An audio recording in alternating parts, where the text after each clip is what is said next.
run it up. I wake up. Yeah. I wake up, flex, thumb down that check. No drip, this wet. Tell him run it up. No sleep, no rest. Might crash, might wreck, but first I stretch. Tell him run it up. I wake up, flex, thumb down that check. No drip, this wet. Tell him run it up. No sleep, no rest. Might crash, might wreck, but first I stretch. Tell him run it up. 9 out of 10 roll through my hands, I'm by my lonely. Turned to a savage, now my baby wants to hold me. I love my fans, don't need no friends, I got my homies. Thought I could trust you, I find out you tried to zone me. I'm number one up on that court, I'm Nick McGrady. The first one in, the last one out, can't call me lazy. Put in my hours, send the invoice and they pay me. I need 6 rings like MJ and Tom Brady.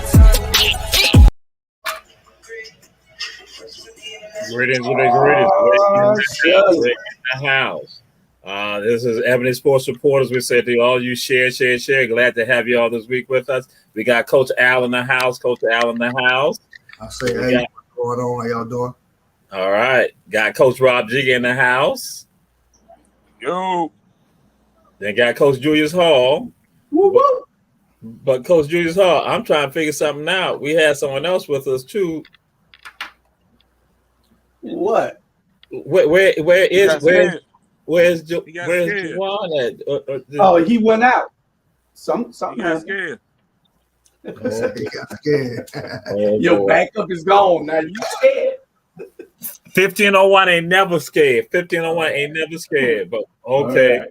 We have a guest. Let y'all know we have a guest, and this is a special segment right here. This edition of Ebony Sports Report. This is a run tell that, and also Ebony Sports Reporters. So yeah, but we got a guest that'll be coming in. But we'll go ahead and go and throw some things out there right now. With regard to Brittany Griner. Again, folks are saying like, hey, this is an abomination what's happening regarding Brittany. And so the thoughts with regard to that, but then also, you know, what should we be doing about it? What's some of the thoughts you got with regard to that, Coach Rob Jig? What's some of your thoughts with regards to that? Man, Brittany got to sit there and hold tight. That ain't no just you can please. I man, shit, if that easy, everybody be doing it. So unfortunately, Brittany got to ride this out, man. You know, I was seeing something the other day.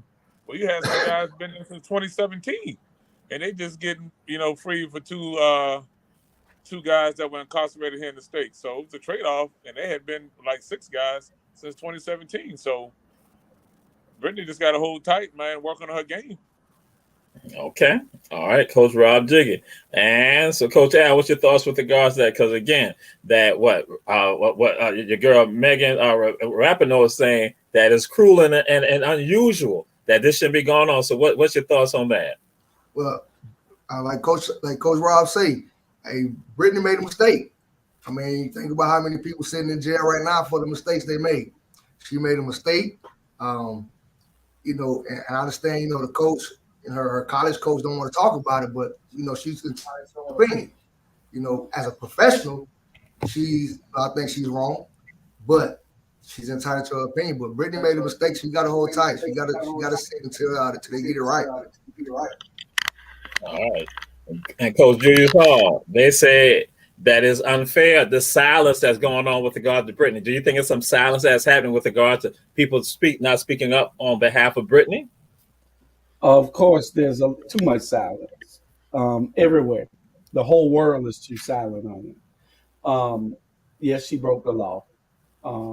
But, you know, there are exceptions when you're talking about a player or a citizen from a different country. Sometimes we trade out prisoners. So I don't understand why that hasn't happened already. Yeah.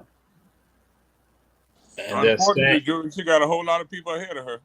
Exactly. and the trade-off is not even. You know, who they trying to trade off for is nowhere near. Having the butcher. Right. Yeah, she got to get in line. She got to get in line. Yes, sir. And keeping with the WNBA, because one of the greats of WNBA, Tiffany Jackson, she passed away with regards to she had been battling breast cancer, had basically been a survivor, but then it came back. She was 37 years old, if I'm not mistaken. And again, we could go and throw, our prayers to her family and our thoughts and our condolences to that. And also, Coach Bernard Brown informed us that his daughter's godmother passed away. And so again, our condolences to Coach Bernard Brown, who will normally be with us, and also to the family of the godmother. And so we now move on to this right here. You coaching, excuse me, not that you coaching, that you're in California and you got your football team having an auction of the black football players. What's your thoughts on that, Coach Julius Hall? What a slave go for these days? What? I mean, think about it. These people are auctioning off slaves of football as slaves. And they suspended the whole team. I guess they need but I would expect that in Kentucky, Alabama, Mississippi, but California. I don't know. I'm just speechless with that. It's just and this is why we need critical race theory, so these kids can understand that this is something that you don't do. So they can understand the hurt that and pain that we were inflicted and the sacrifices that we have made to get to still an uneven playing field. But they don't know that. Because it's taught to them to always be.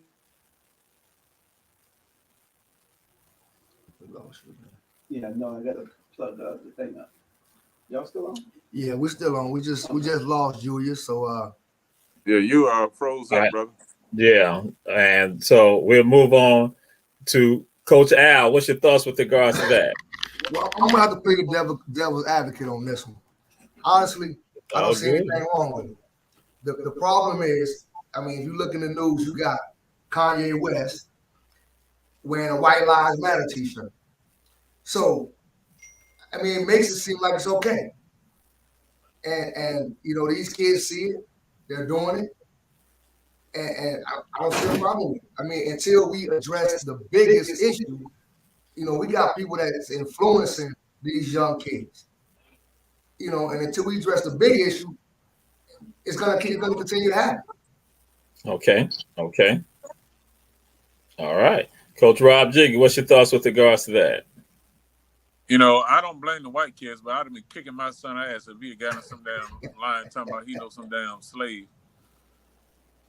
That just shows the ignorance on their part. What they should have done to flip the script and say this is what it's going to come to in the next 5 years and line them up as slaves, and that we're going to be empowering them and giving them direction.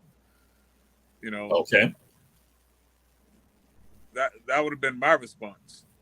But unfortunately, man, like Coach said, man, we got us influencing them like it's okay and not holding them accountable. But I just read what somebody stated about Kanye. In certain hoods, he definitely ain't walking in with no White Lives Matter shirt on because they'd be peeling his scalp. And that's what probably needs to be done. Somebody need to put them hands on it. Reality check. All right. That'd be me. All right. And so,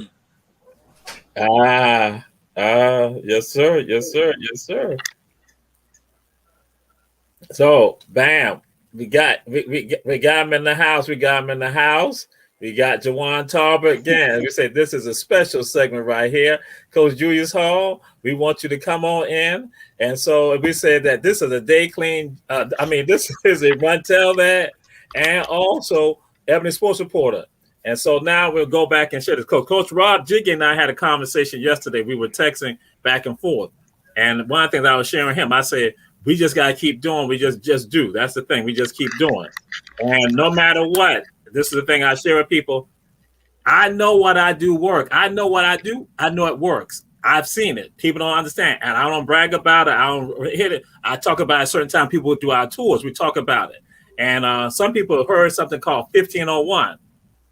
Never understand the magnitude of it. That Jawan Smiley, that one of the producers for ATR, Our Black Media, she 1501. She put 1501 on the screen. People don't understand. And now let me tell you about 1501. Even the mayor of Savannah said something. He said that when I ask some students about you, they always say a number. And he like, I can't remember. I said 1501. He's like, yeah. I said, yeah, we empower us. And then when I told him, I said, and no, he then said to me, he said, you are this generation's Bim Pianki at Savannah State. I'm like, hey, the same thing. And tell you about 1501. Savannah State was going to get rid of the Africana Studies program. HBCU.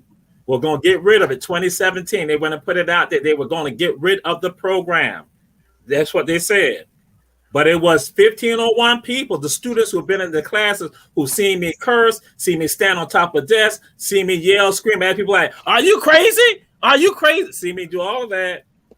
And what they decided to do, they bum rushed a faculty meeting that had the vice president of academic affairs, and they had the entire wall, the entire hall, all of them, and they came inside the meeting with the faculty. It wasn't the faculty, wasn't the staff, wasn't the administrator. It was the students that saved the African Studies program at Savannah State. And then one of the professors came up to me afterwards. She said, sat down in my office. She said, Jamal, they never knew about 1501. I'm like, that's right. See, because everybody is up here like that. Everybody up here, everybody floating around like this. But in 1501, inside the class, we talking about us. We giving power. We talking about who we are. And that when those scholars realized that it was a threat to who they were, they didn't bust open the doors on them. That's why I said, all we got to do is just plant the seed in them. And that's why they know. I shared this with them. I said that the time is going to come that one day I'm going to just be sitting at the house. I'm going to be sitting home and I'm going to see stuff on TV. I'm going to be smiling like saying, that's my family there. And I'm going to tell you, I said, that's my family. So on tonight, a guest that we have is one of my family. He's from Augusta, Georgia, and let y'all know he's a scholar athlete that graduated with honors from Savannah State, played football number 27 for the Savannah State University Tigers, scholar athlete, also entrepreneur, businessman. And y'all know, and I tell people this, with the Braves, I don't never say nothing about the Braves. When the Braves lose, I'm happy that they lose. The Braves win, I'm happy that they win. You know why I'm happy? Because 1501 is a part of the Braves. Jawan Talbot would even at times go back to Augusta and then send me text messages and other little messages on IG saying, Teray, you know about this history right here? He hit me with the history. He hit me. And in fact, I want to say your granddaddy, I think the gymnasium at T.W. Josie is named for your grandfather, an athlete. So again, I ain't going to say no more. This 1501 in the house. Oh, I need to say this right here. And he is a part of the front office for the world champions Atlanta Braves. That's the best thing that you said all night, because he messed up.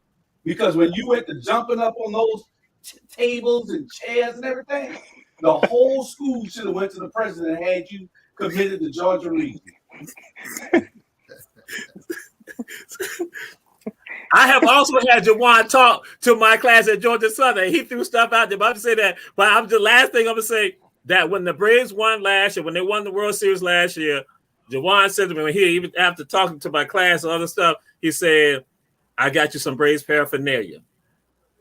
And he said that to me. Then he also said, and I got you a ring. There were other people that I had did work for, and they won championships at Savannah State. They forgot about me when it came to the ring. And that's why I tell people, 1501 looks out for 1501. Jawan did not forget about me. And that's why that mad love for him. And that's why I said that ring, I'm like, that ring goes to my mama. Because she had been with the Braves for the longest. And so I'm going to just stop talking right now and let the world know 1501 in the house. Jawan Talbot from Augusta, Georgia. Savannah State graduate, alum. You know, it's homecoming time. I will let y'all know that. Atlanta Braves in the house. So I tell people, Coach Rob Jiggy, that I said, we just got to plant the seed. They take it to another level. You talking to Delos? I'm throwing Jawan got the floor now. You know, I'm just saying. Oh no, man! I appreciate y'all, and I thank y'all. Thank you to Ray. I thank you to everybody that's on this platform for inviting me on, just to be a part of what you all do. This is big, especially just to even start this. For you all to get together and just to build something like this, just to voice your opinions about what's going on in the world, whether it's in sports, just anything. For you all to get together and do this, this is a blessing, and just to see black men together to come and fellowship and talk amongst one another. This is a blessing. So I want to first of all say thank you all, and thank you to God, and just I'm very humble and appreciative to be invited on, and to Ray, when you hit me about this and invited me on yesterday, I said no doubt I got to make it, and come and talk to you. Anything for you, and just everything that you did for me in 1501. So it was.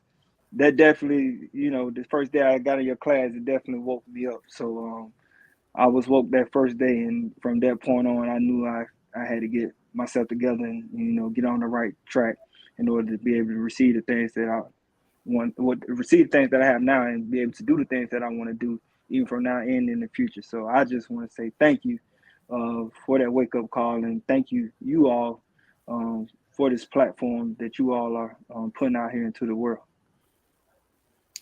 Hold on. I'm gonna take. Oh God! Oh Lord! Oh boy! I say thank you for that. Because you would not be who you are if it wasn't for me finding him.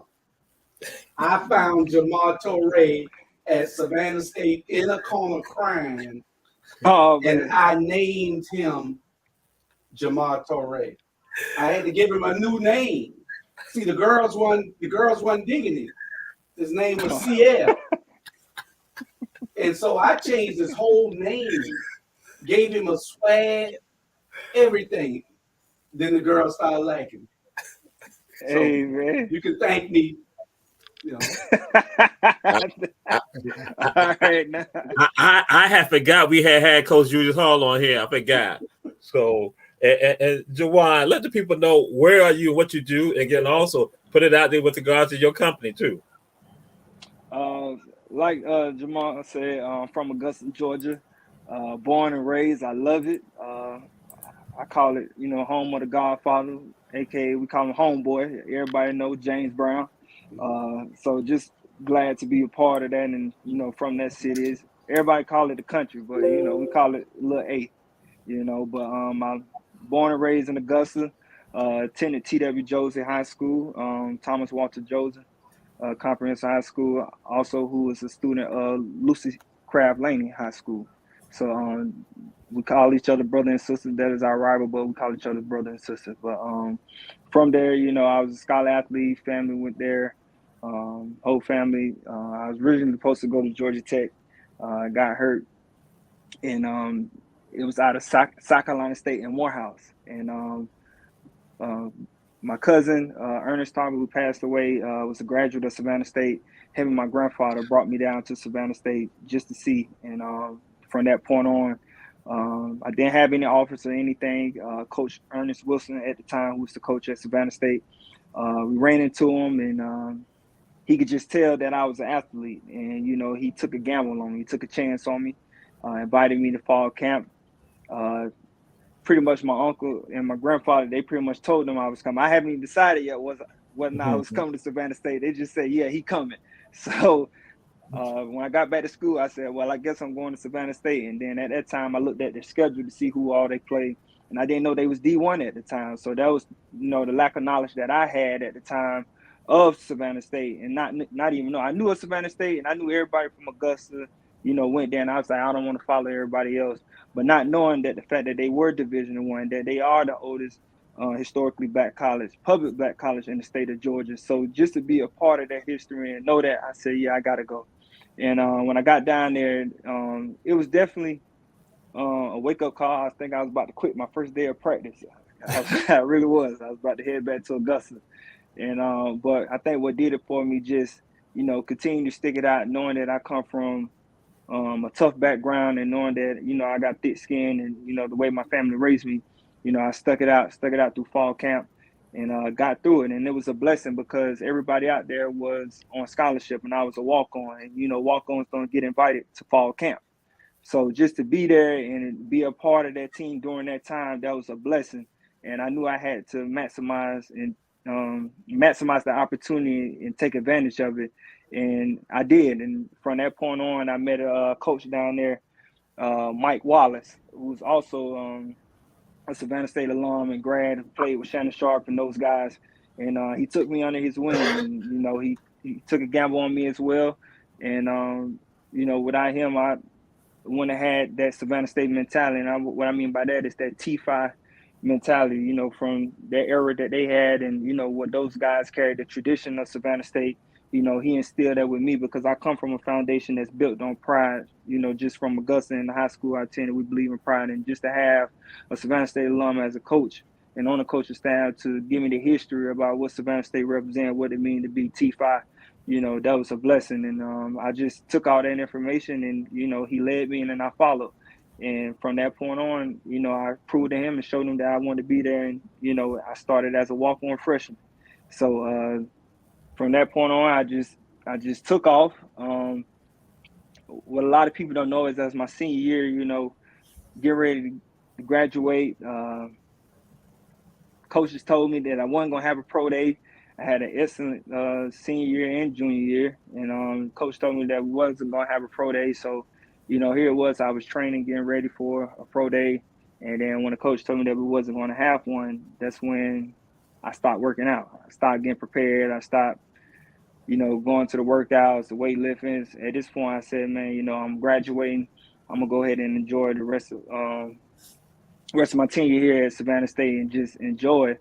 But before that, Sterling Stewart, who was our athletic director at the time, took me up under his wing as well. He's a big part of where I'm at today, and I got to give him a lot of credit because he really woke me up. And he told me my sophomore year, he said, man, when you going to get serious about what you're going to do in life? Because he was like, you're not going to be here long. And I was like, Sterling, man, like, you know, man, I'm having a good time. I'm in college, you know, I'm trying to enjoy this. And here it was during basketball season. That's after football season, basketball season. And, you know, during that time, you know, we like to get fresh, look good for the girls, come to the games and stuff like that. And he's like, man, when you going to get serious about what you want to do? And it stuck with me. And then that night, I said, man, I got to get the experience and go out here and try to get an internship. And that's when I joined his sports management club and started soaking up the information with him. And, you know, my wardrobe changed. My wardrobe went from wearing, you know, designer brands to now wearing a Savannah State polo and khakis to a game. And, you know, just being serious about what I wanted to do. And he gave me an opportunity and took me to the Celebration Bowl, to the NFL Career Forum, where I met NFL executives, team executives, and, you know, just kind of asking them, picking their mind, like what it takes to work on a professional level. You know, if I always said if I didn't play, I always wanted to be on the business side of it. So here it is, the opportunity is right in front of me where he don't granted me that. And thankful to the Celebration Bowl and the MEAC for what they did for even allowing that, you know, giving that opportunity to us college students to come and soak up the information and get an understanding of what it takes, because everybody can't make it to the NFL. But long story short, I wasn't going to have a pro day. I decided to go on spring break down to Orlando and went with my friends. And, you know, down there I was, you know, of course, drinking. And I get a call out of nowhere from my strength coach. And he was like, man, you got a pro day this Saturday at Kennesaw. And at that point, I was, you know, just distraught, like just, you know, stressed out, because here it is. I was getting prepared. And now, you know, I stopped. And now the opportunity is here. An opportunity I've been waiting for since I was a kid. And, you know, it's here now. And, you know, at that point, I had to drive from Orlando. I had to drive back to Savannah State to pick up my gear. Then I had to drive from Savannah to Augusta to Atlanta. And at this point, it was me and my uncle, and I told him, I said, Uncle, I'm just going to let the chips fall where they lay. And I had a decent workout, but I could feel the alcohol. I could feel the unpreparedness. I could feel just everything that was just coming out of me. And I said, man, I messed up. You know, I missed the opportunity. And, you know, and I tell any kid this day, you know, never stop getting prepared. You believe in something, you go after it. You know, stay ready. You ain't got to get ready. And pretty much, you know, I told myself, God, you give me another opportunity like this, I never mess it up. And, you know, after that, I went back home. I graduated Came back home, was at my grandmother's house. I went through post-college depression. Just was on the couch, didn't nobody want to give me an opportunity, didn't want to get a job. So I said, I'm going to make an opportunity for myself. And that's when I went into business for myself and started a clothing line called FOS, Fashion Athletic Urban Society, which represents God, family, and the hustler's mentality to go and get it while chasing your dreams and turning them to reality. And then at that point, I was still searching for a job. I went to Charlotte, looked for, I had 3 interviews. And all 3 interviews, they offered me the job. And I said, nah, this is not really what I want to do. I really want to work in sports. And I took a gamble. I came to Atlanta to a career fair. And I took a step out on faith. And all the teams were there, the Braves, Falcons, the Tennessee Titans, everybody was there. And I was finna get ready to go because it was so packed. And at that point, I went and got on the Braves line. Before I left, I think the last thing I talked to was the Atlanta Dream. After I talked to the Atlanta Dream, I seen the Braves line was short. So I said, well, let me go stand in the Braves line. I stood in the Braves line. This black lady, she said, these all the jobs we got left. And then I stood in line because I guess she was trying to get everybody out of line, trying to get people to leave. So I stayed in line. So she was like, let me see your resume. So I gave her my resume, and she was like, you went to Savannah State? And I was like, yes, ma'am. I was like, you went to Savannah State? She was like, yeah, I did. But she was like, I'm way older than you. So at this point, I'm thinking like, well, hey, like, look, at this point, alums like, look out for me, and she was like, what is it you trying to do? And I told her I was a marketing degree major, trying to work in sports, and I want to work on a professional level. And from that point on, I'm thankful for Pam McIver, who's a Savannah State alum, and she opened up the door for me and brought me into the Atlanta Braves organization as a trainee. And from that point on, I bust my butt as a trainee, soaked up all the information, and just fought as if it was like I was in the NFL. I told them, I was like, this is my NFL. This is my preseason. I'm proving to you all that I deserve to be here because here it is. God done gave me another opportunity, and I'm not going to mess this one up. So, now today from 2019, I can say I'm now a World Series champion. So it's definitely a testimony. It's definitely, trusting the process and stepping out on faith. So, I tell any kid, man, if you believe in it and that's really what you want to do, go after it, get after it. And, and one thing I love about Savannah State, the motto is you can get anywhere from here. And I felt that Savannah State prepared me to be in that moment, and to be able to receive that opportunity and go after that opportunity and then maximize it. So I'm very appreciative of everything that Savannah State has instilled in me, and, they're a part of my journey. Jawan. Yes, sir. Do you have a doctor's degree? No, sir. You got one now because Jamal just gave you a dissertation, dude.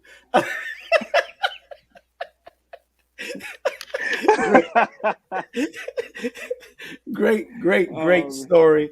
And it showed your perseverance, and we're so proud of you, especially coming out of Savannah. We're gonna forget about Augusta and all those schools and everything. You out of Savannah, 1501.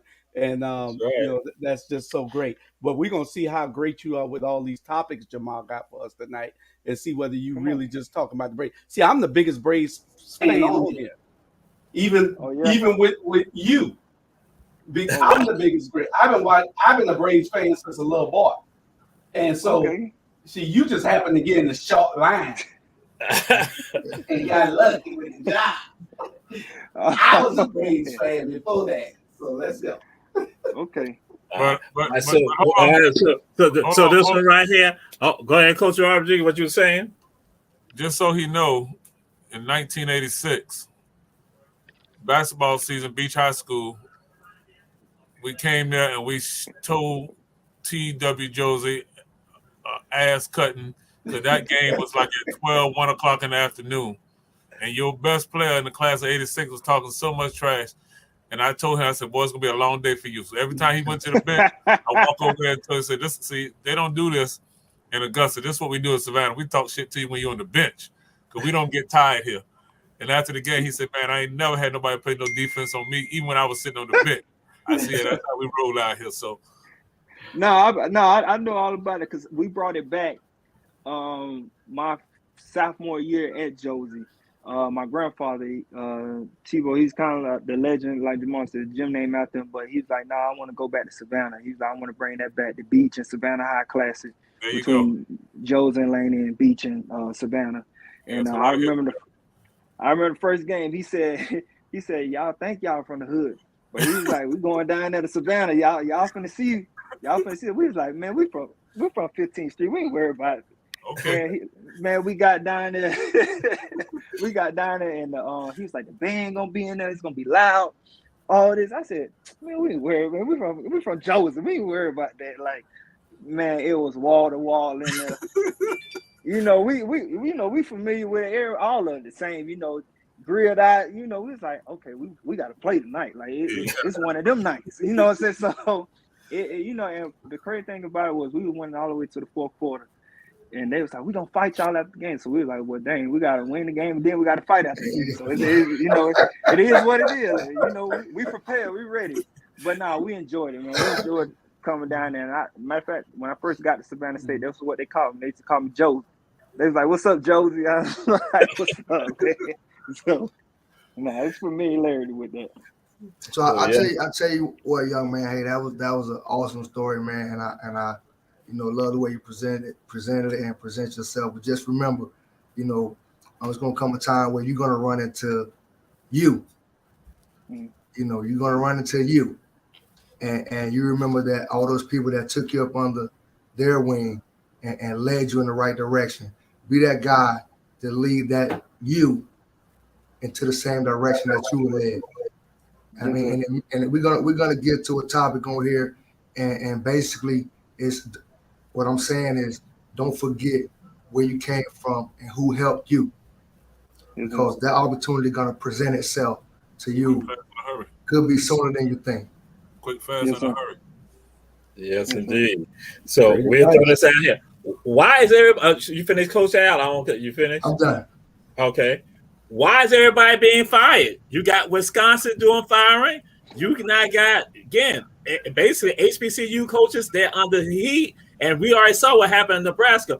And also now Prairie View even fired the AD, athletic director. Why is everybody being fired mid-season, and what does that do to the team? Coach Coach Al, we go to you first on that. Well, I'm gonna tell you, I looked up a little bit about Paul Chryst.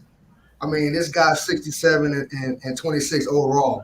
This guy got 3 top 15 finishes. But in college football today, you got to win. You have to win. And even when you go to start talking about the HBCUs, you're talking about even the small schools, every team is good now. Every team want to win. And if you don't come in winning, your job is on the line until you get there. So nobody is safe right now. Nobody. All right. Coach Rob Jiggy, what's your thoughts on that? Again. I need one of them jobs so they can fire me for $85 million. I'm raising my hand. Thank you, Jesus. For real. Where do you sign up so you can get fired? But, man, when Alabama sets the standard, and now you got Georgia coming up, you got Ohio State, they got a transfer portal, they got kids playing 4 games, sitting out, waiting to come back next year. They got NIL. I mean, you got a whole lot going on in college sports, not just football, but basketball season at the start of the year. It's going to happen. But the young people actually have the advantage now. And if you know the history, this shouldn't be a surprise. They planted a seed. Northwestern football players planted a seed maybe 10, 15 years ago. And that's how the athletes had the opportunity to get food, because they said, "Hey, we are at Northwestern, and we're not getting fed properly." And then in 24 hours, they were scheduled to play a national televised game, and they said they was going to boycott. And within 24 hours, every kid in America could eat food 24 hours a day. That's what happened. And I was a quarterback of about 5 or 6 brothers at Northwestern that said enough is enough, and now here we are. Kids can get food. They actually have a say-so. And at Missouri, they threatened to fire the AD and the coach. before they're scheduled to play Georgia, and they fired him. You know, the athletes are not afraid to step up. So it's just the beginning of young people saying, hey, man, we got to go out here for these practice, get our butts whipped. And these coaches making $20 million, and they leave us out to dry. They transfer, go to another, where they leave and go to another job, and we stuck with the baby. So we got to get ours now while we can, while we're healthy, get our degrees, and then, you know, empower each other. So I'm excited about it. Unfortunately, Paul Chris was a good guy. He wasn't going to win in the Big Ten. I mean, he would about like every 5 or 6 years. But with Ohio State rolling, Michigan rolling, I mean, that's the cream of the crop. And then he's in the same division with those two powerhouses, and he can't get the kids now. That's what happened to Nebraska. He can't get those type of kids from South Florida and Georgia now. So it's going to be interesting when the Pac-12 schools join the Big Ten with USC and UCLA. It's going to get worse. You know, and I said within the next 3 to 5 years, it's just going to be a super conference of those SEC and the Big Ten, and everybody else going to have to find their way. All right. So, Jawan, what's your thoughts with regard to the firing that's happened mid-season with ADs and also head coaches? What's your thoughts? And how does that impact the team, you think? It impacts them a lot, honestly. Just even here in Atlanta, Georgia Tech coach just got fired. So, and I know one of the coaches personally on that staff, and I'm worried about him because he hasn't even moved his family here yet. And that's how scared his wife is to even move back to Atlanta, because she don't even know if he's going to be here next year. And he just got here this year. So you don't know if the new coach that's going to come is going to keep him. So now she's like, I'm definitely not coming, you know, because you just don't know. So to me, I think it affects not only the school and the coaches, but it affects the players, because now those players have to not get adjusted or get their mind prepared. Well, hey, should I enter the transfer portal? Or, you know, hey, I'm still going to come back next year, you know, and am I going to have to adjust to another coach? You know, so it's a lot. It's very mind-boggling. And the biggest thing is, you know, like you always, you got to win. You got to win. And to be honest, I think really all this really got something to do with Deion Sanders just coming in at Jackson State and setting a standard, you know, that, hey, yeah, I'm here to win, I believe, you know, and he's started a movement that he's taking top picks, 5-star recruits from these big schools. So it's you got to come win. The playing field is even now. You know, it's even. But I think a lot of this really has something to do with Deion. It really does. He's changed college football a lot, and what he's doing at Jackson State, man, it's affected everybody. So, you know, that's what I have to say. Okay. And we'll roll with this right here. Coach Julius Hall, what's your thoughts on that? Well, in college football, there are no friends. Period. Y'all know that. The only problem I have with it is that it sets a bad example for the students, not just the players.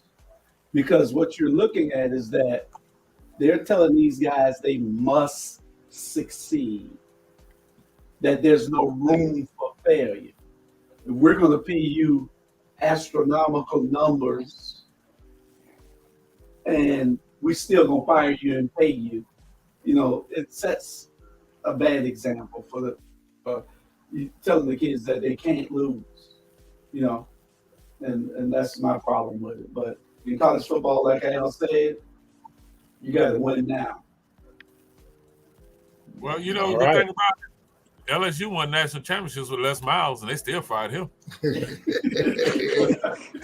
know, right. So, yeah. I mean, but, you know, the other thing, I know we got to move on, is that these TV contracts, if you're winning, it's more opportunity for people to get commercials and get more money. So they want to put, like, Texas A&M quarterback broke his hand. Well, they was going to televise the Texas A&M game, and now the quarterback is out, and LSU is saying, hell, we don't even want to come on now because y'all threw us on the back burner playing Tennessee. So it's just crazy. It's all about that dollar. So it's all about that. So they're going to use them. And if they wanted to pay Jimbo $85 million and buy him out, I mean, that's all he need to know. All right. So we now move on to the Victor Wembanyama stakes right now. Everybody want Victor. Coach Julius Hall, what's your feeling? What's your thoughts with regard to that? Because he and Scoot Henderson played the other night, and again, bam, the stakes are on for Victor Wembanyama. Wembanyama. They're not even going to be able to say his name. I ain't get that one. He probably going to be a bust. He can play, but he probably going to be a bust. You know, you get over here and he playing against the best players in France. France usually have good teams, but he'll probably be a bust over there.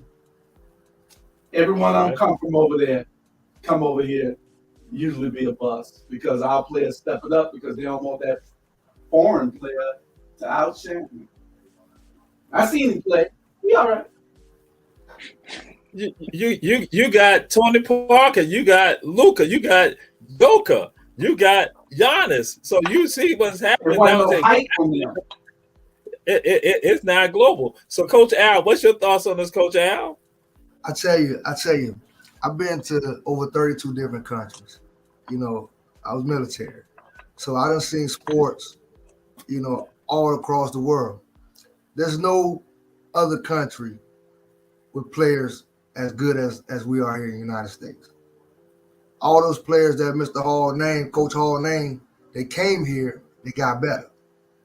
So, I mean, we get that guy over here, he'll get better, but he's not as good. He's good. You know, you're always good, you know, when you're the big brother. You know, so he's over in the other country, he's a big brother.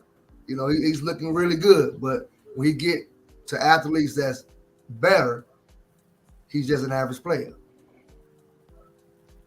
All right, so Juwan, what's your thoughts on it? Because the other night, people looking at he was doing 3-pointers, he was doing in the paint, he had blocked shots, and so but everyone looking at him, he's going to be number one. He's going to be number one selection. What's your thoughts on that, Juwan?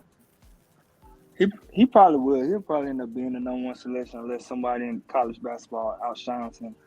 But to me, just a little bit that I seen on, to me, he got to get in the weight room. That's the biggest thing. That frame. I don't know. I don't think kids no more lifting weights these days no more. Everybody look the same. You know, everybody got the same figure these days. I know when I was coming up, it was all about everybody want to be big, and now these days these kids just, you know, they whatever their body is, that's what it is. You know, that I don't think they believe in lifting weights no more. So to me, I think in order for him, you know, to really be a dominant player, especially coming over here, he's gonna have to get in the weight room. Definitely get in the weight room. All right. Yes, indeed. And so Coach Rob Jiggy, they've said some teams already planning on tanking. They said that we need to watch out for some folks just gonna tank automatically because they're looking at getting him. So what's your thoughts on that, Coach Rob Jiggy? Well, Dr. Jamal, I'm very disappointed in you.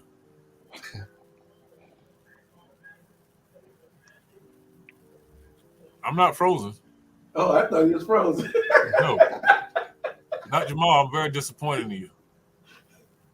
Now, you need to make the magic wand and unfreeze him, but how does Juwan not know that we lift weights in 27-17 the factory? Coach. He don't see you. He don't see you. Coach. That's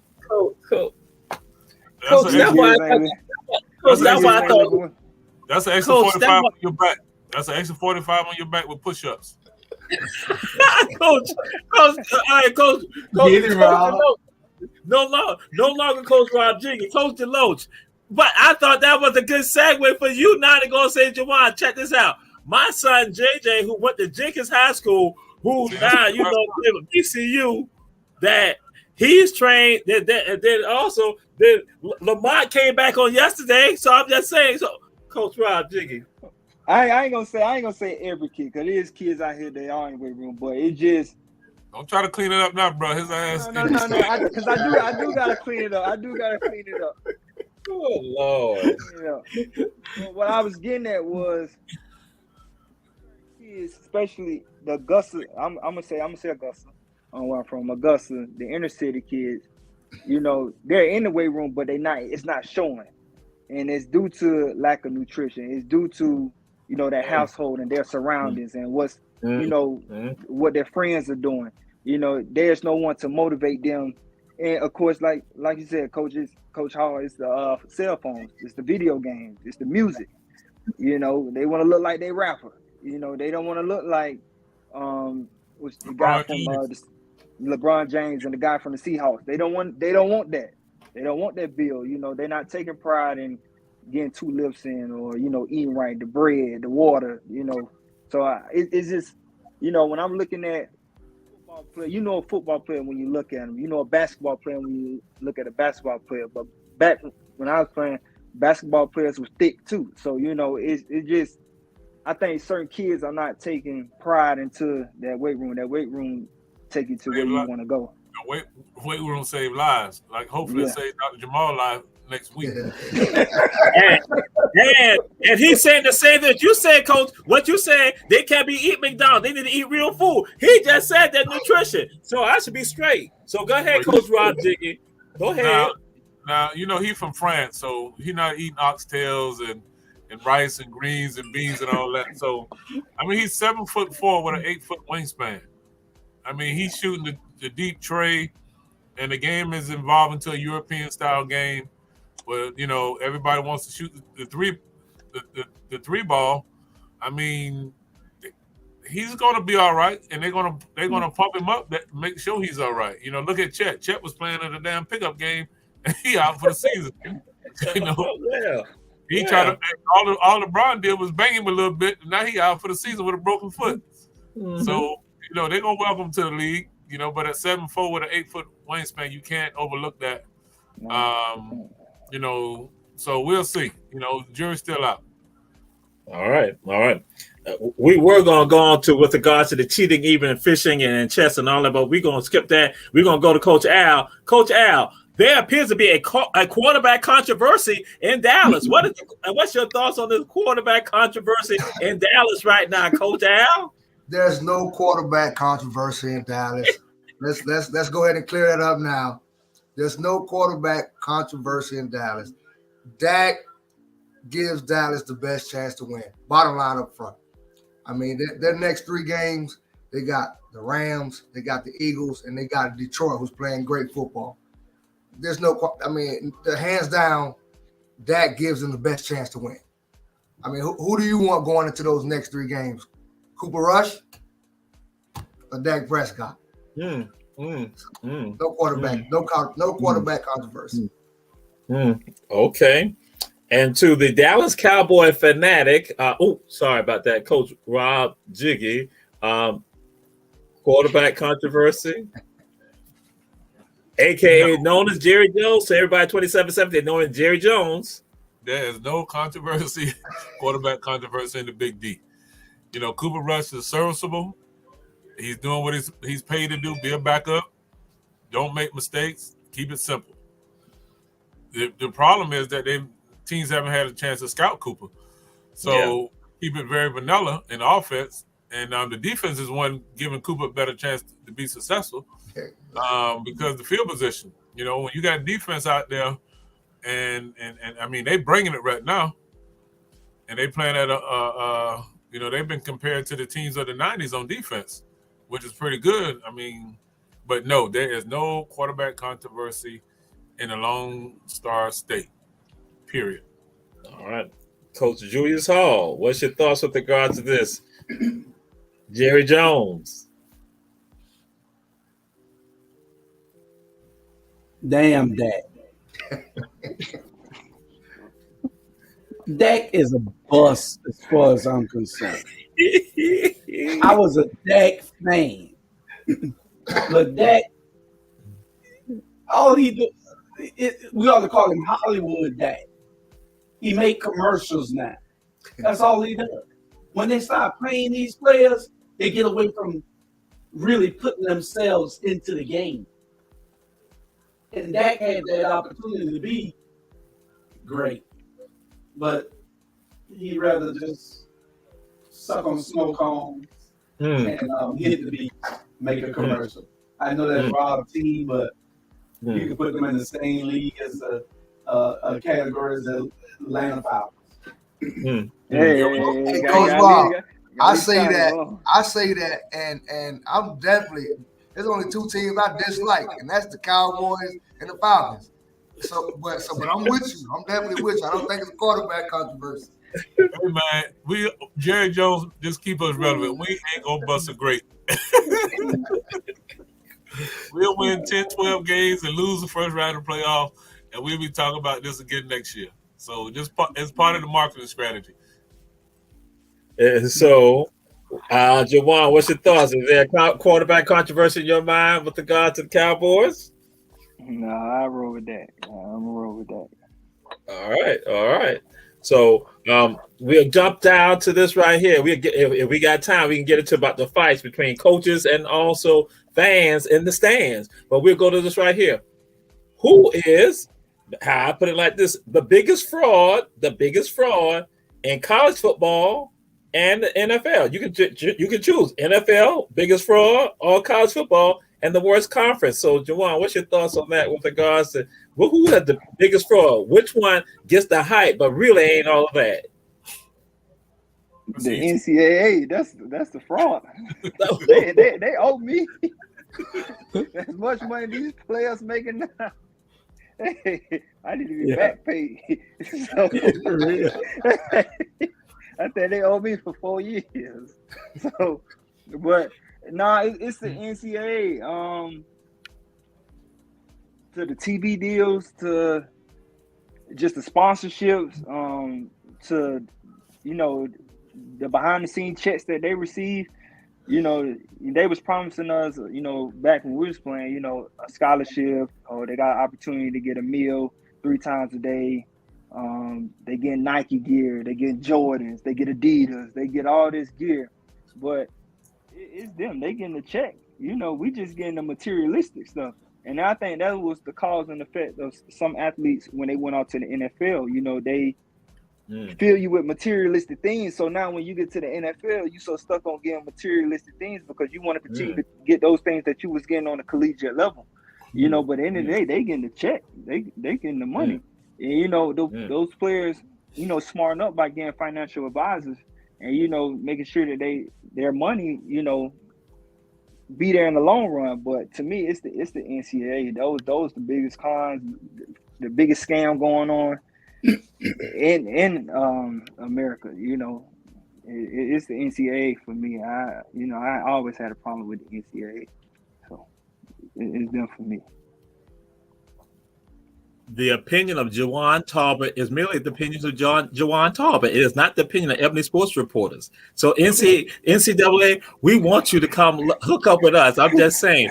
So that's just his opinion. Okay. So Jawan, I gotta do this occasionally because I try to get people to like us. But it's all good.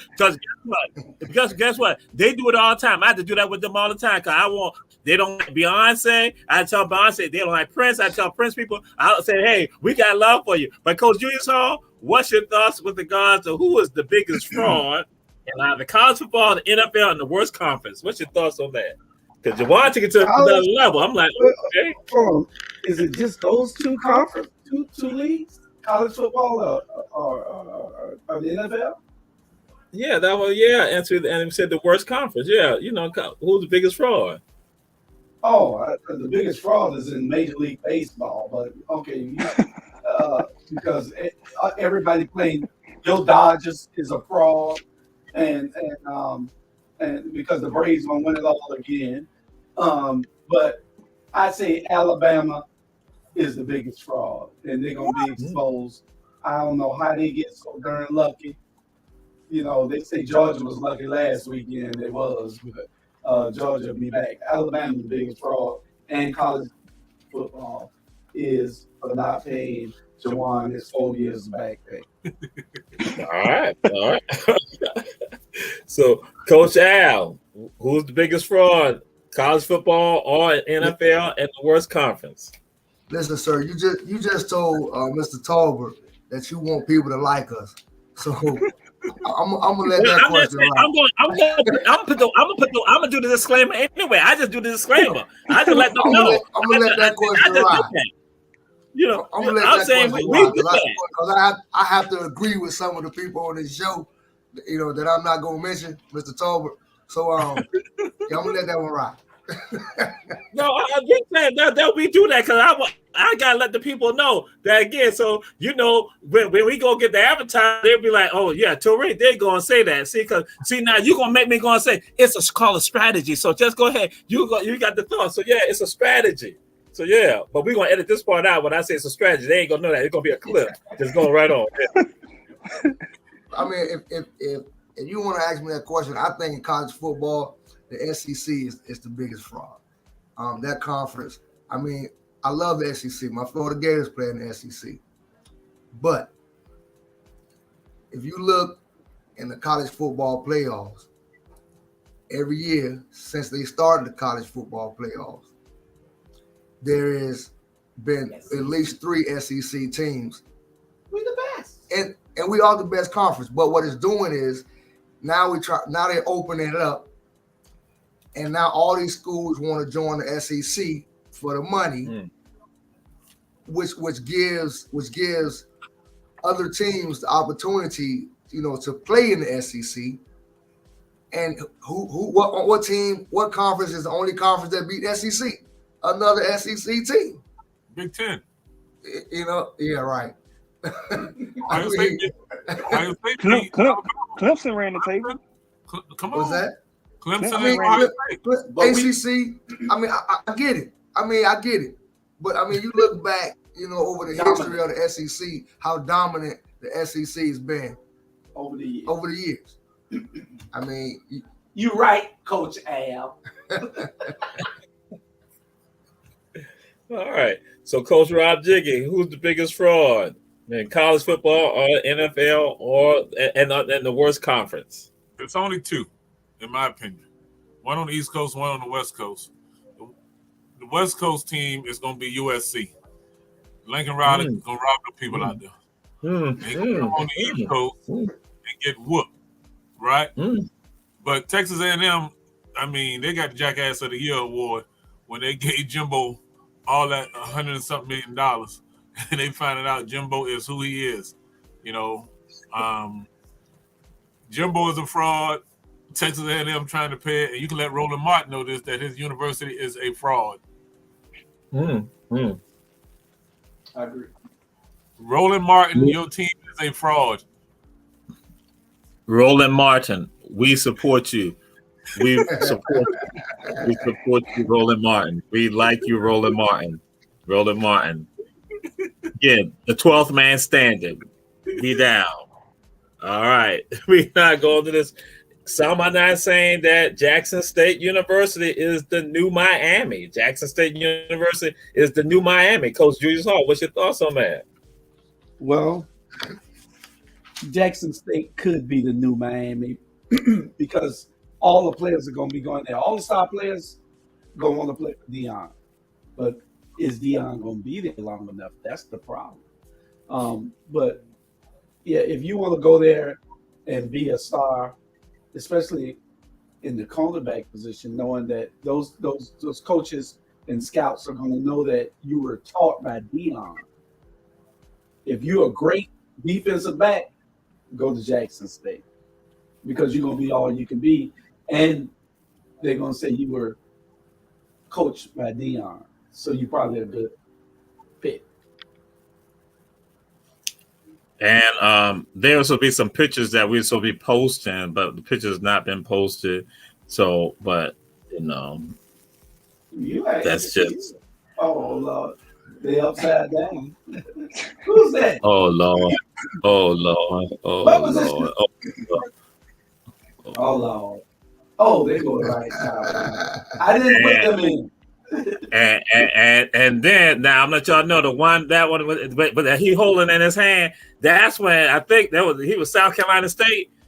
I think Jawan had punished him, And then Jawan was standing over him. He was hovering on like he was at T.W. Jonesy or something like that. So that was a rattler. Jawan, That was a FAMU rattler.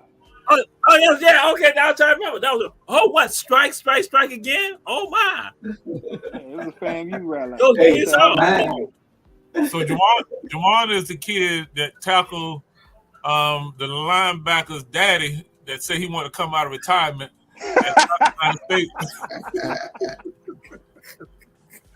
Yeah, I played against him. Yeah, I know you did. Oh man. He tackled that kid's dad like 60 years old, telling me he want to play running back. And Jawan, you tackled that dude, man. You wrong for that, man. That was strong too.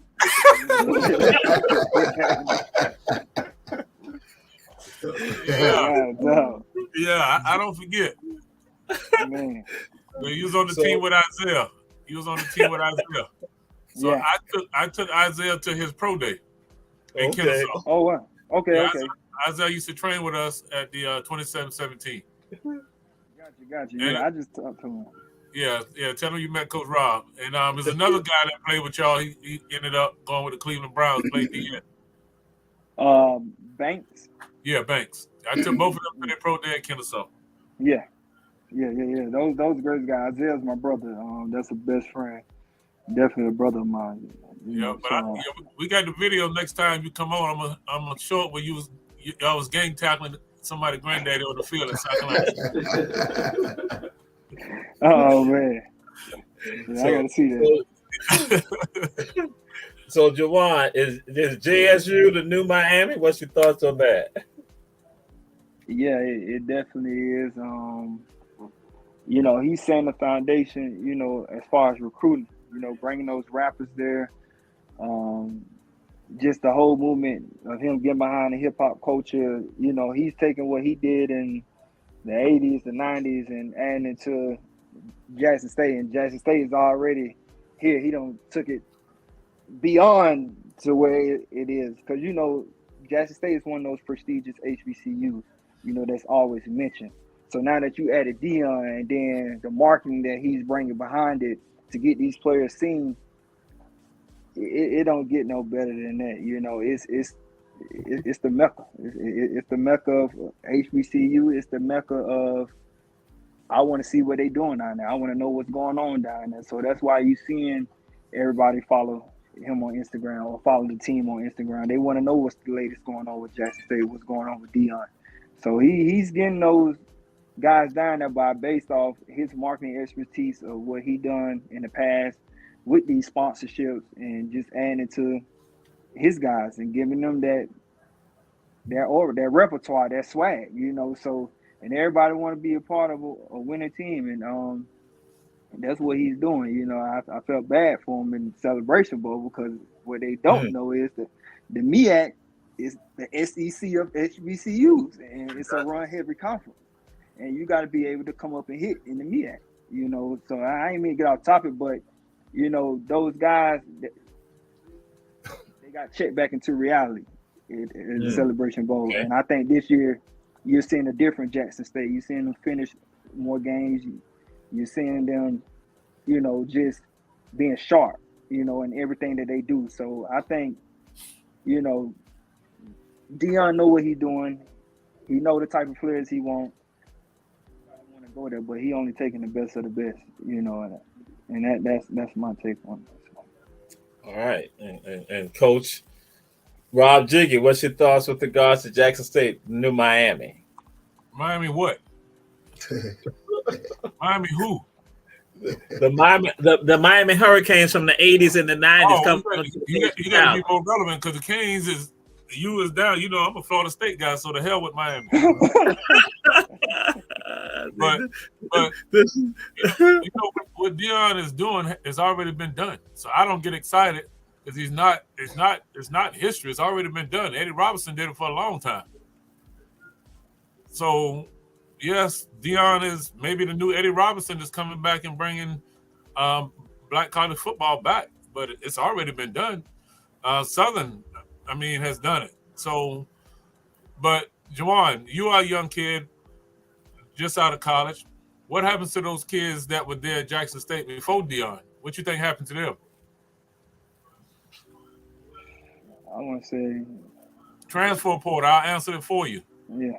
And what happens to those young men that came with a dream to graduate from college and play football at Jackson State?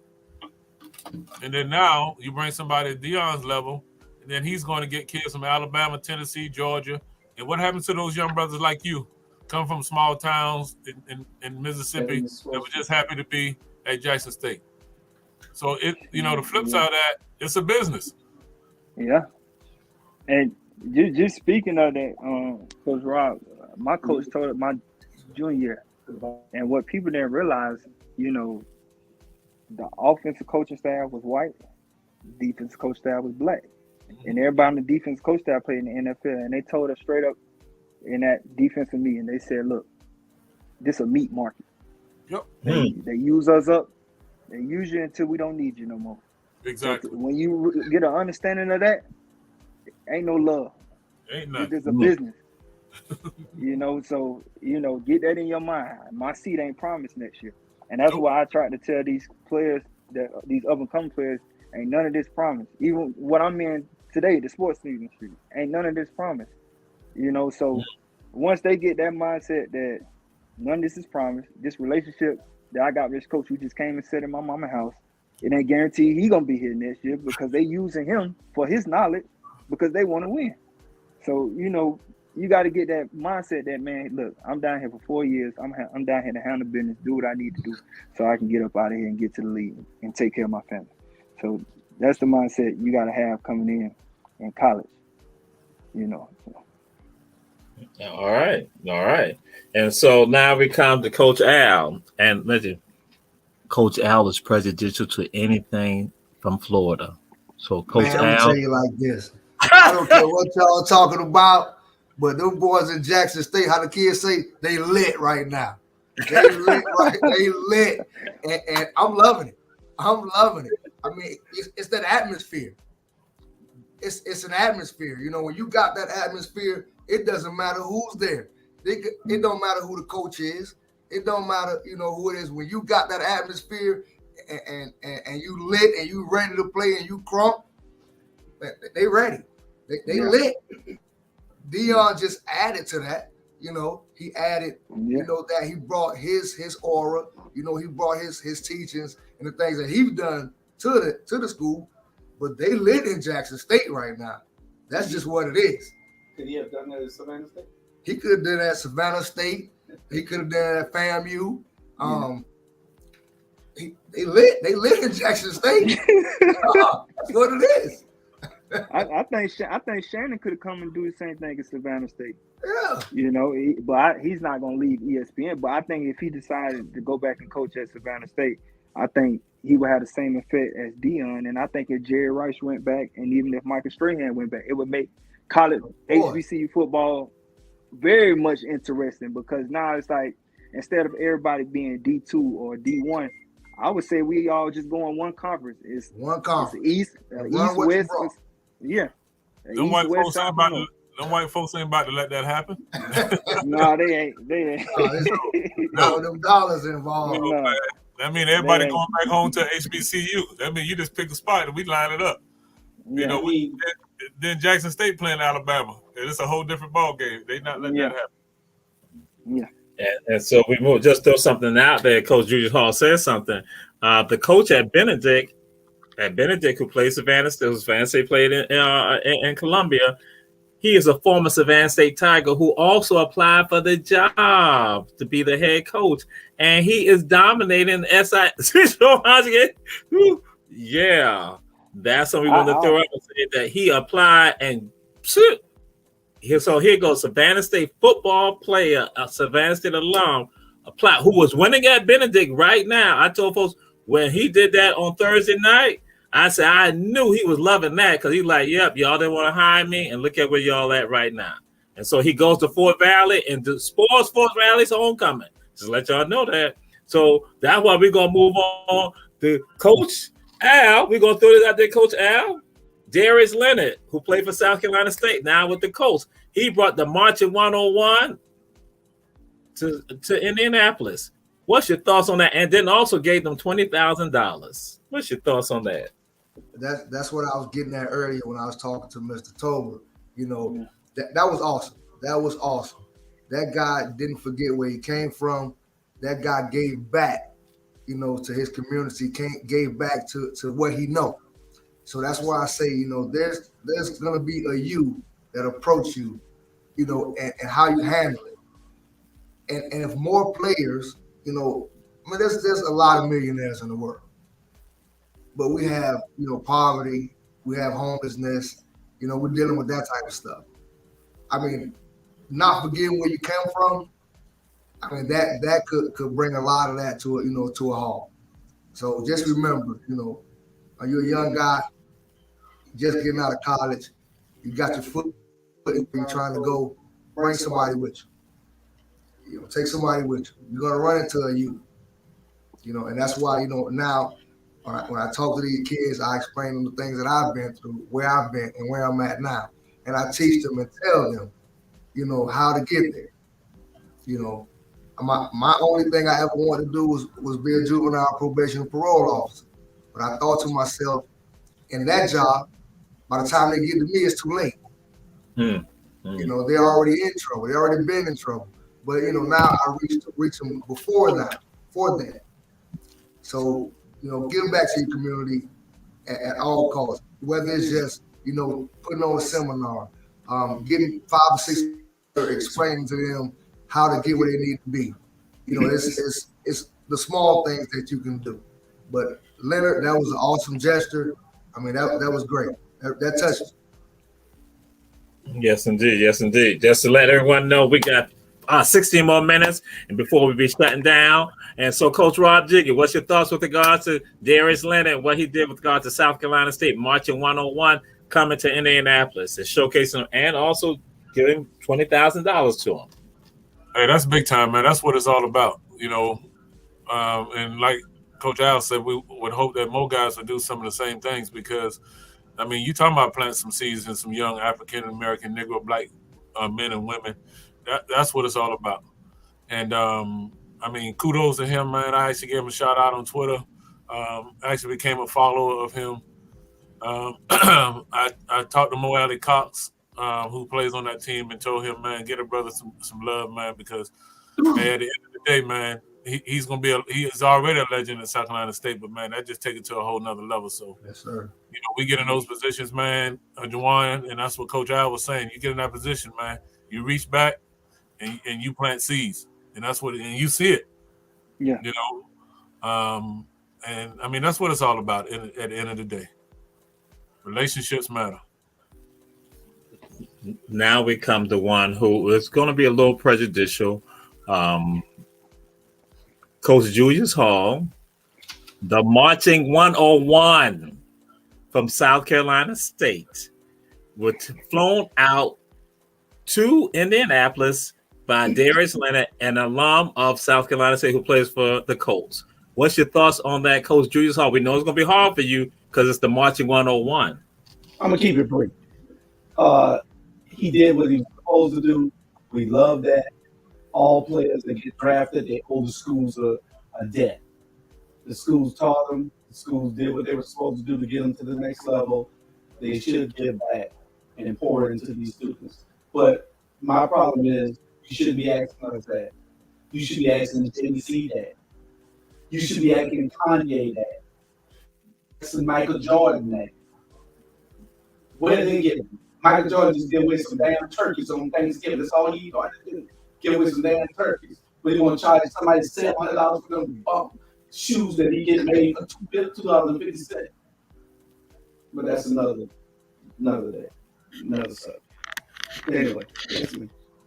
The opinion of Coach Julius Hall, merely the opinion of Coach Julius Hall, not the opinion of Ebony Sports Reporters. Jigga, we love you, Jigga. Jigga, we love you. Yay, we love the old Yay. Jay, we love the old Yay. We love you, baby. Chi-Town in the house. That's right. So now we move on.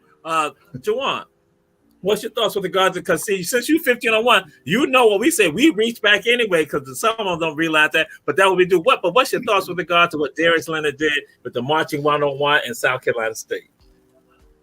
Nah, I'm glad he did it. It's big on a big testament for him and a big testament for his school. and the band and those kids, you know, to just be brought on that opportunity. So it's a blessing, you know. God put him in the position to be able to do that, and you know, he put those kids in the position to be able to receive that opportunity, and you know, they seized that moment. So I say congratulations to the both of them for seizing that opportunity, and you know, it's just a huge testament, and you know, just for him to shine a light on his culture, on HBCU culture, and where he come from. So that's big on his end, man. So I can't do nothing but salute him for that, and you know, and just congratulations, just pulling that off, you know, because for you to be able to get your mindset, get ready for a game, and to have an event like that, you know, that's big. So man, that's big. Question somebody had. Somebody wanted to know, Juwan, since I was the Braves' biggest fan over here, and since you're a Braves front office man, will you be getting me? No. Because you owe me for finding that guy in the corner crying, and he helped build you. So he got me tickets for next week. He got tickets for me next week. That's why I had said I wanted to have Juwan on this show, because I knew that was going to happen. No, it's supposed to be. He got tickets for me next week. He got tickets for the four. For me. See that? See, Juwan, that's why I said. So this show is different. Oh my! See that? That's what I think. Oh my God! Oh my God! Juwan, I just. Oh my God! We just talking about getting this back. Why you talking about me? Yeah. You talking about me. We talking about us. Come on, Tuesday, Wednesday, y'all pick a day. Y'all come on.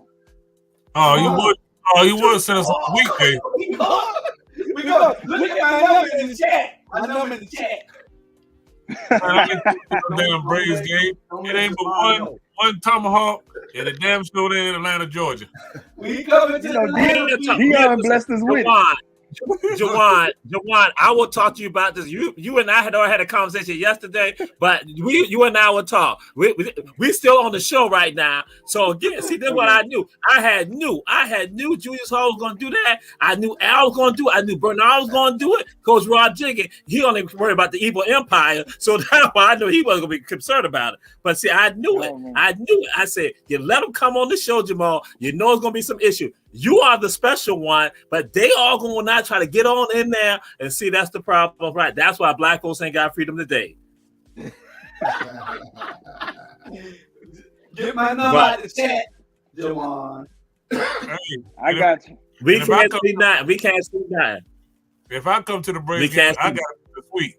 I can't be sitting up in the nosebleed seats. I got to sit there with my damn blazer on, and I got to be drinking some scotch and a cigar. Look here, I'm gonna take care of y'all. Y'all gonna be just That's what's up. Jamal, the man already said he got us. Don't cross us, because we're gonna get you if you do that. We come to Atlanta. But it's 1501. Y'all miss this 1501. Let's see, you was gonna be like, if it wasn't for me, it would be no 1501. Let's see how that foolishness right there. I'm with you, Julius. I'm with you, Coach Julius. We coming. Atlanta, we'll see you in a few days. We got the first round bye. Yeah, we do. Well, we see you next week. Well, I want to go to the game when they play the Dodgers in LA. Get those. I can't get those. I don't want to be around them. We beating the Dodgers. Call Magic and say, listen here, man. My partner want to come to LA. Take care of him. That's all you got to do is just a phone call. That's a tough guy to get in contact with. Yeah. Oh, don't make me call him out now. No, you got. You ain't got to call him out. I will say that Juwan Talk Magic has been trying to reach you and you're avoiding him. Right. Yeah, don't look sharp. Not Jamal. Don't worry about it. I want my tickets in LA. And y'all Negroes can have Atlanta. He is not frozen. I can see you moving. Oh man. Jawan, that's why I was afraid. Jawan, I was afraid to let you come on the show. With them, that why I was afraid. I had some thoughts in my mind. I thought we were going to be able to escape. And I see No, we're not able to escape. no, I tell anybody because anybody that comes to the game, man. If they let me know they want to come to the game, I bring them to a game. Like it ain't no Don't let them know. Don't let them. Don't let them know. No. Thank God Bernard ain't here right now. Hey, it's good, man. Like, I want people because I want people to see what I see. I want people to get the experience that I get, and it's a beautiful experience. And it's kind of my way of me giving back. And I just want to see people have a great time. I got one question. I'm not a big baseball guy, but how many black folks go to baseball games? A lot. In Atlanta, Especially in Atlanta. Yeah, Atlanta is a heavy baseball scene. You got the Hank Aaron Classic, where they're trying to get more diversity, more black kids back to playing baseball. Then you got the 44 Classic. You have so many showcases that we hold at the stadium for minority baseball. So I say baseball is very heavy in Atlanta due to Hank Aaron, due to Jackie Robinson. And that Hank Aaron Invitational, it's a game between Team Hank Aaron versus Jackie Robinson. It's from the top players from around the USA. So it's that information. Baseball. I never heard of it. Is why I'm asking. So how do we stay in tune with what's going on when we have young African American Negro baseball players that want to get in the game and want to be a part of something like that? What I do is I reach out to my community affairs and I send the information to Jamal Toure, and what we do is try to figure out how can we get those players, not any players right away, but just in the Savannah area who want to get back in baseball, who you believe, hey man, this kid got a potential coming out of high school or got a potential to being looked at by college scouts, and just get shining the light on them. So I definitely ask community affairs, Simone, and get that information to Toure. And she's a HBCU alum, so she was a Howard grad. So we work very closely together. And one thing we try to encourage is HBCU night. We encourage people to come out to that night because we want to show them how powerful we are. And the Braves is a team for Tennessee, North Carolina, South Carolina, part of Florida, Mississippi, Alabama, part of Louisiana. So Braves country is big, and it's about 56 HBCUs in Braves country, just off those states. So you wouldn't know that, and because football is king in the state of Georgia, and basketball is gaining, a little bit of leverage, but baseball for our community, nobody talks about baseball. Yeah, and the kids need to know, and I think that's one of the things we should get back to doing is promoting baseball back in our communities. And because baseball was a black man game, can't nobody play it better than us, and we gave up on it, and we passed it over, but now today's game is getting filled with more international players, and the Braves signed Atlanta local Michael Harris. And he's one of the kids who came through the Hank Aaron Invitational, and great kid, great family, Atlanta raised. Just it's and it's nice to see a kid from Georgia, a kid from the Atlanta area, and an African American kid out there, and just got a big contract. But just to see that should be very motivational. And he's a great kid, just right head on the shoulders and got a great support system. So the last guy we had from Savannah that played for the Atlanta Braves is out of Garden City. Played center field for him. Julius, you probably know it. Larry Cooper. The boy name was Cooper. He a Cooper. It's about 1,000 of them. He plays center field. So I'll tell you too, Coach Rob. So I umpire baseball. Okay. I umpire, high school, all the way down to rec ball. And basically what it is they done took the baseball out of our community, and they made it so expensive to play with traveling teams now. I travel all of Southeast Georgia, umpiring baseball, umpiring girls fast pitch softball. Um, you know, Brunswick, Waycross, Tifton, Valdosta, all of Southeast Georgia, and like I said, they made it. They made it so it's just travel baseball, and they made it so expensive.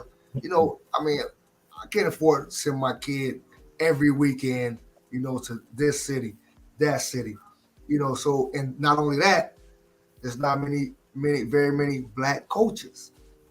We was coming up, we had those coaches who would ride around and pick the team.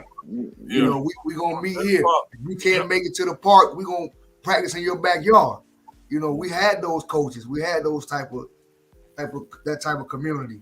But now you don't see it anymore. They're still playing baseball, but you just don't see none of us out there. Yeah, and baseball is not going away. Yeah, when we get our new mayor, we're gonna get some new updated baseball fields because in Savannah, those fields are the same ones I grew up on in Cam Park, in 38th Street Park, and don't even talk about the middle schools in the inner city. It's night and day between the baseball fields at the middle schools and the high schools in the inner city versus the ones in the white communities. Of course. It's pitiful. But when you shine that light on, that grass that's growing up in the yard, somebody gonna have to come go cut it. So Jawan, when we link up, we're gonna be like a hurricane, and we're gonna shake the tree, and we're gonna force these elected officials to do something for our kids in our community. The same thing is happening with football here, where they're taking, and making it a travel football league, and these parents are having to go every weekend to go play some game. Yeah. A meaningless game that now the kids don't even get to grow and have fun in the game. It's all about win, and it's making the game bad. So for some things we got to go back to the basics. Teaching these kids, teaching the parents more so than the kids about what does success look like. And we see it all the time. We have these little league superstars, and then they burn out. They don't grow anymore. They're not fast anymore. Everybody's caught up with them. And then, they don't know how to handle it. Then they go to the streets, and then they want to talk about what they did when they was in the Little League. We done heard all those stories before. And it's common when I talk to young people and parents. So I'm definitely excited that you came on. And if you can get that information out, then, Dr. Jamal, we'll go to work. Yeah, and I get that information tomorrow. Actually, I go in tomorrow, so I get that information and pass that over to you, and just see what. Man, I want to tell y'all something. I can't say it here, but because we brought Savannah to the table, but that conversation went left. So I can imagine. Because we got now our retail has partnered with HBCUs in Braves country, and now all that. Certain HBCUs have a Braves retro hat. So, fam, you have a hat. Morehouse, North Carolina A&T got a Braves hat. And we tried to bring the opportunity to Man State, and we dropped the ball on that. So, and part of those proceeds do go to the school. So, we get some, and the school gets some. So, that. Well, if they don't want it, we can build something in the community where we can, help sponsor some of these young people. I mean, we got kids in the gym right now who actually prefer to play baseball, but because, they're not playing on that level, they choose to play football and basketball. Yeah, and that's the thing. Like, our community fans, I definitely let them know that, look, we got a lot of kids that want to get back into baseball, especially in the black community, and it's needed. And I came up in an era where you played baseball, you left baseball, went and played basketball, you left basketball, and went to football. You playing three sports in the summer, and you getting about 300 games in the summer, and it ain't no being in the streets. It ain't no, I'm going to hang with such. No, you at practice or you got a game. And I was a super athlete. I played tennis also, so I played all four. But just in case Jamal don't tell you what I want for Christmas is a nice Braves jersey. So, And you Uh, welcome to come on the show anytime you want. the time is up for the show. The time is up It for the is. show. It The is. time is up for the show. The time is up for the show. But I want to just throw this out there. Last year, I had Jawan talk to my class, and Jawan made opportunities for folks to do internships and other information he provided. But then guess what? The students who he said he gave them said it in the class, I passed on information, they didn't take advantage of it. And that's the thing. So when we talk about giving back, he understands that he's about that. And so that's why I got mad respect, mad love for him, and glad to have him on the show. And Jawan, this is why I really want to let you on the show, because this is the type of Oh no. they done latched on to you. They done latched on to you. But whatever information you give me, I'll pass it on, because Coach Rob Jiggy, that's what he's about. And that's why, again, because he got a lot to his story. And also his clothing line. What's your clothing line again before we get off? Because people need to support you and your clothing line. FAUS is FAUS, Fashion Athletic Urban Society. Represents God, family, and the hustler's mentality to go and get it while chasing your dreams and turning them reality. And you can follow us on Instagram at FAUS.3_. And that information again on Instagram is FAUS.3_. And then also right now, I'm not hiring manager, so our portal just opened for our trainee program. Our trainee program is a program for recent college graduates. I'm looking for, I coach you, HBCU coach. I try to stay true to where I come from, and I know how hard it is for a student from an HBCU to get an opportunity on a professional level. So that's what I'm looking for at an HBCU student, because I know the work ethic. I know, not saying that that's not happening at PWIs or anything like that, but I know what it takes in baseball, and I know what HBCUs, how they train us and train our mind, and we have tough skin. We know we can prevail. We know we can get through anything. So our portals are now open. So if you have or know any athletes who are looking to get into the sports business side of things, even if they don't make it professional, this is the opportunity right here. The portal is now open. They're now taking applications if they got a marketing degree. If they want to come in my department, stadium operations and security, I'm taking criminal justice majors, sports management majors. If they want to do ticket sales, if they want to be sales rep, anything like that, the trainee program is open. All you have to do is go on the Atlanta Braves website, up on the careers, and you'll see all the positions that we have for the trainees position. So if you know any student athletes or any college students from HBCUs who is looking to work in professional sports, this is the opportunity right now to go ahead and apply. They need to apply right now. Actually, it's on our website. So if they go on our website, go ahead. Unfortunately, my daughter's graduated from Ohio State with a finance degree. She ran track, 9-time state champion, 2-time national champion. He just said, "Come on." He just said, "Come on, Coach Rob." He just said, "Come on." That's how 51 operate. Now we said we don't be messing around. 1501. I try to tell Coach Hall. He don't understand why it functions like that. 1501 people say, "Come on." And so when she come on, we gonna do it. When she come on, that means you can't bother me, Coach Rob. You can't bother me next week now. He already said it, Coach Rob. Coach, you start. I'm taking off the whole week. I'm coming in with a wife beater on. Tell her to come on. Like I said, it's nothing against PWIs or anything. I just know I was one of those students down in Savannah. I went to Savannah State with Shannon, so I know Mike Wallace. I always ask my AD, how do we get in contact with these resources? I didn't know we had 2 Savannah State alums already working for the Atlanta Braves. So how are we knowledgeable that we do have alums or HBCU alums that are in these organizations that we can reach out to and say, hey, I'm interested in sports, Yeah. But, regardless, you, like you said, you a Savannah State alum, but your daughter go to Ohio State, but you're a resource, and you now have a resource in the Atlanta Braves organization that you can reach out to and saying, hey, my daughter's looking to get into finance on a professional sports level. You have a resource now with the Atlanta Braves saying, hey, I can go to the finance saying, hey, this person just applied. I don't need you no more, Dr. Jamal. Dave. You out. Matter of fact, you gotta end this show too, Jamal. Hey, Hey, Jules, we can start us a new show. We don't need Jesus no more. Yeah. We Jawan going is young. taking your place. Well, we going young now. We going with Maria Taylor. Bye, Stephen A. Stephen A, we don't need you no more. It has been Ebony Sports Reporters. Been a great show. Coach Al, Coach Rob Jiggy, Coach Julius Hall, and our boy 1501. That what Tiffany telling everybody 1501. To Benji said 1501. This is what this is about. Jawan, 1501. Glad to have you here. We wait to receive the information. And to those of you checking out the show, we say share, pass it on. Because that's what we do. Sir. Ebony Sports Reporters. Yes, sir. Good night. Y'all have a good one. Peace out. All right. All right, man. Peace.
like that.